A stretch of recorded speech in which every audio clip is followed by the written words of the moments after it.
Hello friends, मैं CA जगत हीचा आप सभी का इस रिवीजन वीडियो में वेलकम करता हूं। इस रिवीजन वीडियो में हम जीएसटी ऑडिट अंडर सेक्शन 65 और सेक्शन 66 का रिवीजन करने जा रहे हैं और कई क्वेश्चन का हमको आंसर मिलेगा। तो आइए शुरू करते हैं सेक्शन 65 को। सेक्शन 65 है audit bye tax authorities. Okay, question है हमारा, कौन करता है ऑडिट, किसकी ऑडिट होती है? तो आंसर है audit of any registered person. तो सिर्फ रजिस्टर्ड पर्सन की ही ऑडिट हो सकेगी। कौन करेगा? तो may be undertaken by the commissioner. तो कमिश्नर ये ऑडिट करने वाला है। ओके, डिपार्टमेंट खुद यहां पर ऑडिट करता है। और any officer authorised by him by way of general और स्पेसिफिक ऑर्डर। तो कमिश्नर जिसको ऑथराइज कर देगा जनरल ऑर्डर से या स्पेसिफिक ऑर्डर से, तो फिर वो अथॉरिटी क्या करेगी? अंडर सेक्शन 65 में ऑडिट करने वाली है। अब सवाल बनता है, ये ऑडिट कहां पर की जाएगी? क्या रजिस्टर्ड पर्सन के प्लेस ऑफ बिजनेस पे की जाएगी या फिर बुक्स ऑफ अकाउंट्स को डिपार्टमेंट लेकर आ जाएगा और अपने ऑफिस में क्या करेगा? ऑडिट करेगा। तो इस क्वेश्चन का जवाब है audit may be carried out. Audit may be carried out at the place of business of the registered person और इन देयर क्या है ऑफिस। तो ये ऑडिट कहीं पर भी हो सकती है। ऑडिट बुक्स ऑफ अकाउंट्स की होती है, रिकॉर्ड्स की होती है। तो रजिस्टर्ड जो पर्सन है उसके प्लेस ऑफ बिजनेस पे भी हो सकती है या बुक्स ऑफ अकाउंट्स को मंगा के डिपार्टमेंट अपने ऑफिस में भी क्या कर सकता है? ये ऑडिट कर सकता है। अगला सवाल बनता है कि ये ऑडिट जो होती है क्या पूरे फाइनेंशियल ईयर की होगी या फाइनेंशियल ईयर के कोई पार्ट की हो सकती है या फिर एक से ज्यादा फाइनेंशियल ईयर की भी एक ही ऑडिट हो सकती है? भाई इनकम टैक्स में तो ऐसा नहीं होता, तो क्या यहां ऐसा हो सकता है क्या? तो इस प्यारे क्वेश्चन का प्यारा जवाब यहां पर यह है, the period of audit could be for a financial year, could be for a financial year or part thereof और मल्टीपल क्या है? Thereof. तो एक पूरे फाइनेंशियल ईयर की भी हो सकती है और पार्ट देयर ऑफ, एक फाइनेंशियल ईयर के पार्ट की भी हो सकती है और मल्टीपल देयर ऑफ मतलब एक से ज्यादा फाइनेंशियल ईयर की भी क्या हो सकती है? यहां पर ऑडिट हो सकती है। ओके, यहां पर ऑडिट करने से पहले क्या डिपार्टमेंट रजिस्टर्ड पर्सन को कोई नोटिस देगा क्या? भाई ये कोई सर्च तो है नहीं, ठीक है, ऑडिट है, तो क्या कोई प्रायर नोटिस आएगा क्या? तो इस प्यारे क्वेश्चन का प्यारा जवाब यहां पर यह है, where it is decided to undertake the audit of a registered person, the proper officer shall issue a notice not less than 15 working days prior to conduct of audit. yes, यहां पर notice देना पड़ेगा, notice देना ही पड़ेगा और at least आपको 15 working days पहले आपको यहां पर रजिस्टर्ड पर्सन को क्या देना होगा? नोटिस देना होगा कि अंडर सेक्शन 65 डिपार्टमेंट आपकी क्या करेगा? ऑडिट करेगा। सवाल यहां पर बनता है, ये ऑडिट डिपार्टमेंट कितने समय में कर लेगा? तो इस क्वेश्चन का जवाब है, the audit is required to be completed. Required to be क्या है? Completed within 3 months. Within 3 months में रिक्वायर्ड टू बी कंप्लीटेड है from the date of commencement of audit. From the date of commencement of audit required है कितने समय में? With in 3 months में। क्या अगला सवाल बनता है, क्या इसमें एक्सटेंशन की कोई गुंजाइश है क्या? तो इसका जवाब है, answer is yes, the period is extendable. ये जो पीरियड है ना 3 मंथ्स का जो पीरियड है ये एक्सटेंडेबल है for a further period of A maximum 6 month. Maximum क्या है? 6 मंथ बाय द कमिश्नर। तो कमिश्नर इसको एक्सटेंड कर सकता है फर्दर पीरियड के लिए। मैक्सिमम कितना? 6 मंथ के लिए क्या कर सकता है? एक्सटेंड कर सकता है। तो क्या करनी होगी? ऑडिट करनी होगी। अब सवाल बनता है कि ये जो 3 महीने का समय जो दिया है ये कमेंसमेंट ऑफ ऑडिट से दिया है। अब कमेंसमेंट ऑफ ऑडिट कब से माना जाएगा? कब से माना जाएगा कि ऑडिट कमेंस हो चुकी है? तो इसके लिए बहुत ही सुंदर और प्यारा सा जवाब है, the date on which records accounts called, accounts records और अकाउंट्स जो कॉल्ड करे थे for by the audit authorities are made available to them or the actual institution of audit at the place of business of the taxpayer। तो आपसे जो मंगाए थे तो वो आपने अवेलेबल करा दिए या आपकी प्लेस ऑफ बिजनेस पे जो एक्चुअल इंस्टीट्यूशन हुआ, विच एवर इज क्या होगा? लेटर होगा। तो जो रिकॉर्ड्स और जो अकाउंट्स जो ऑडिट ऑथोरिटी ने आपसे क्या करे थे? डिमांड करे थे, कॉल्ड करे थे, जो आपने जब अवेलेबल करा दिए और जो एक्चुअल इंस्टीट्यूशन ऑफ क्या हुआ? ऑडिट हुआ at the place of business of taxpayer, दोनों में से विच एवर इज क्या होगा? लेटर होगा। उसे अपन कमेंसमेंट ऑफ क्या मानने वाले हैं? Date of commencement of audit मानने वाले हैं।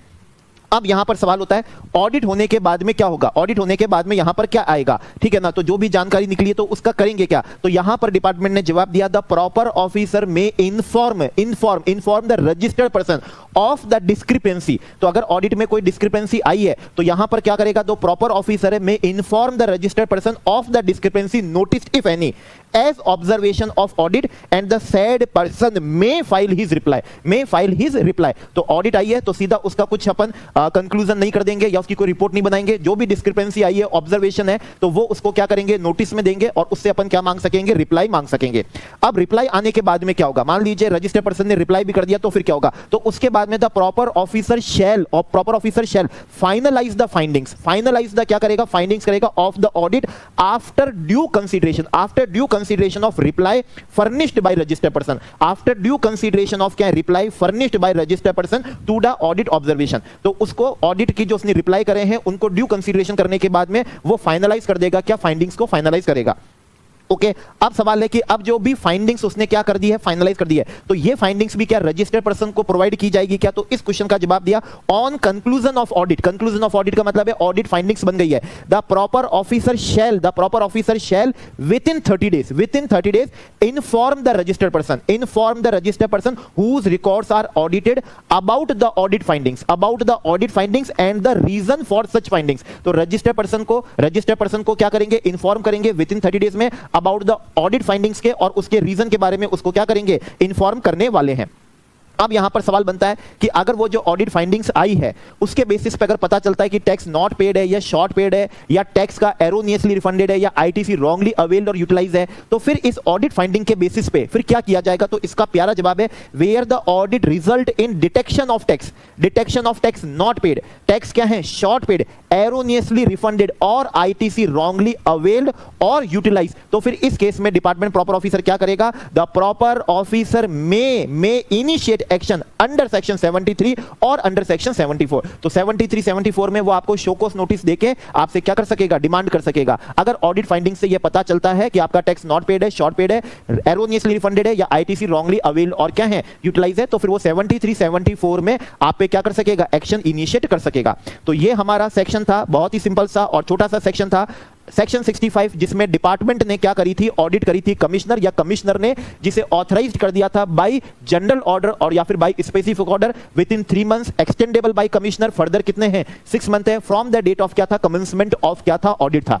आइए नेक्स्ट सेक्शन का रिवीजन करते हैं। Next section is section 66। Okay, yes, तो अब अंडर सेक्शन 66 की ऑडिट का हम रिवीजन करेंगे।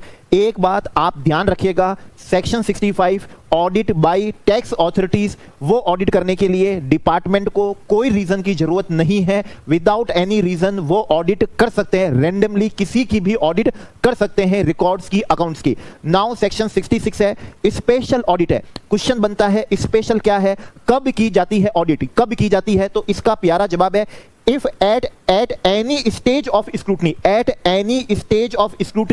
inquiry, investigation or any proceeding, तो स्क्रूटनी चल रही हो, आपका इंस्पेक्शन हो, इंक्वायरी हो और क्या हो, प्रोसीडिंग हो, तभी स्पेशल ऑडिट हो सकेगी अंडर सेक्शन 66। ओके, तो एक बार वापिस से, if at any stage of scrutiny, at any stage of inquiry, at any stage of investigation और at any stage of क्या है, proceeding before him, तो ये ऑडिट की जा सकेगी। सवाल बनता है यहां पर ऑडिट कौन करेगा, ऑडिट की डायरेक्शन कौन देगा, क्योंकि 65 में कमिश्नर ने करी थी, कमिश्नर ने स्पेसिफिक ऑर्डर से, जनरल ऑर्डर से क्या करा था, ऑथराइज करा था, तब हुई थी। यहां पर कौन करेगा, तो इसका जवाब है officer not below the rank of assistant commissioner, officer not below the rank of क्या है, असिस्टेंट कमिश्नर, वो यहां पर ऑडिट की क्या देने वाला है, डायरेक्शन देने वाला है।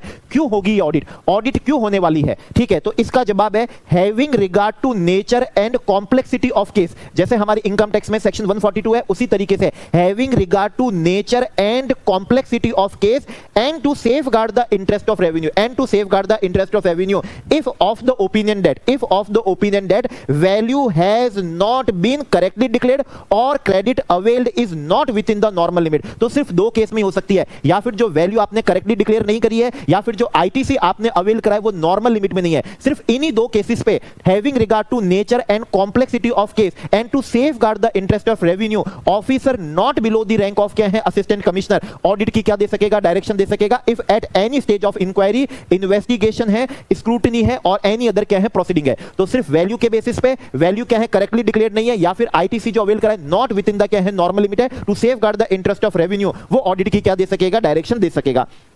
ऑडिट की डायरेक्शन देने से पहले तो क्या किसी बड़े अफसर से परमिशन लेनी पड़ेगी क्या, और यहां पर भी ऑडिट डिपार्टमेंट क्या खुद करेगा क्या, तो इस प्यारे क्वेश्चन का जवाब है he may with prior approval of commissioner, issue a direction to the registered person. ये ऑडिट भी किसकी होगी? रजिस्टर्ड पर्सन की होगी। Issue a direction to the registered person to get his record including books of accounts audited by chartered accountant और cost accountant as may be nominated by commissioner. तो यहां पर डिपार्टमेंट खुद ऑडिट नहीं करेगा, commissioner से क्या लेंगे? प्रायर अप्रूवल लेंगे। कमिश्नर जिस चार्टर्ड अकाउंटेंट को, कॉस्ट अकाउंटेंट को क्या करेगा? नॉमिनेट करेगा। वो चार्टर्ड अकाउंटेंट, कॉस्ट अकाउंटेंट आपके रिकॉर्ड्स को, आपके बुक्स ऑफ अकाउंट्स को एग्जामिन करेगा, उसकी क्या करेगा? ऑडिट करेगा। सवाल बनता है, मान लीजिए अगर हमारे रिकॉर्ड ऑलरेडी ऑडिटेड हैं, हमारे books of accounts already audited है, चाहे जीएसटी में हो या any other law, income tax में क्या ऑडिट हो, तो भी क्या अंडर सेक्शन 66, ठीक है, officer not below the rank of क्या है? असिस्टेंट कमिश्नर, डायरेक्शन दे सकता है क्या? प्रायर अप्रूवल ऑफ कमिश्नर की लेके to safeguard the interest of revenue. कौन से केस में? जब उसको लगे कि वैल्यू करेक्टली डिक्लेयर नहीं है और आईटीसी अवेल नॉर्मल लिमिट में नहीं है, तो क्या वो उस केस में भी ऑडिट की डायरेक्शन दे सकता है क्या? इवन अगर हमारे अकाउंट्स ऑडिट है। तो इस प्यारे क्वेश्चन का यहां पर जवाब है, the provision of special audit shall have effect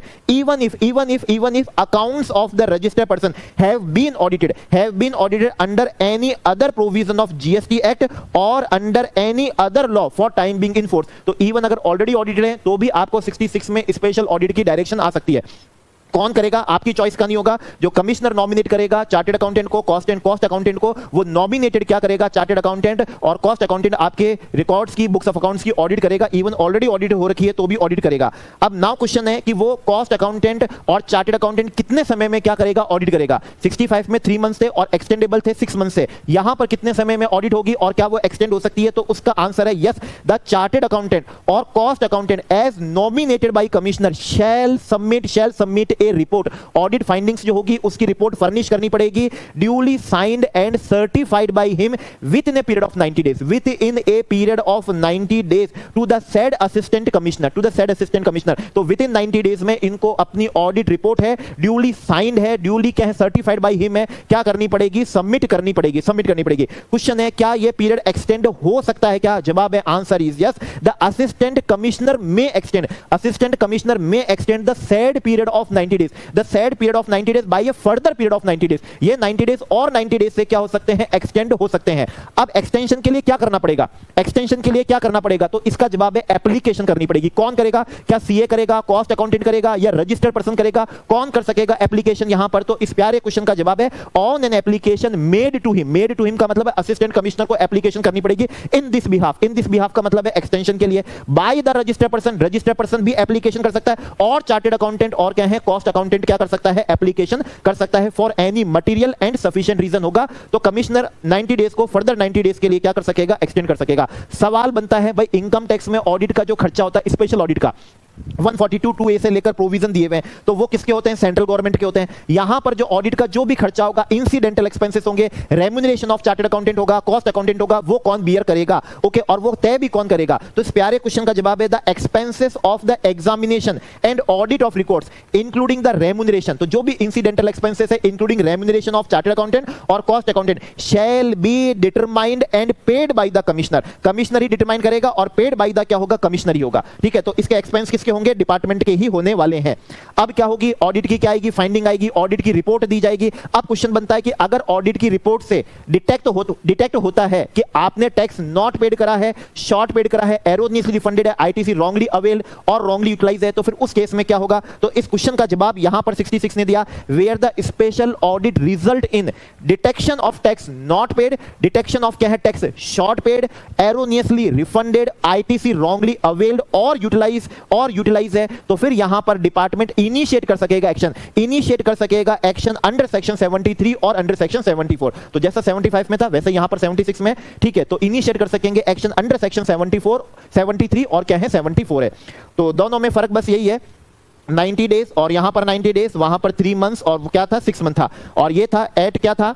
at any stage of inquiry, investigation, inquiry था और एनी स्टेज ऑफ क्या है? प्रोसीडिंग था। To safeguard the interest of क्या था? रेवेन्यू था। ठीक है, टू से nature and complexity of case को देखते हुए वैल्यू करेक्टली नॉट करेक्टली क्या है? डिक्लेयर है, और या फिर आईटीसी जो अवेल करा नॉट विद इन द क्या है? नॉर्मल लिमिट है, तो कमिश्नर से क्या लेके? प्रायर अप्रूवल लेके, कमिश्नर से क्या लेनी होगी? प्रायर अप्रूवल लेनी होगी, और नॉमिनेटेड बाय जो क्या होगा? सीए होगा, सीए में होगा, वो क्या करेगा? ऑडिट आपकी करेगा। इवन अगर आपके ऑलरेडी क्या है? ऑडिटेड हो रखे हैं तो भी क्या हो सकेगी? ऑडिट हो सकेगी। तो ये बस जनरल हमारा रिवीजन था अंडर सेक्शन 65 और सेक्शन कौन सा? 66। ओके, ठीक है, थैंक यू फ्रेंड्स।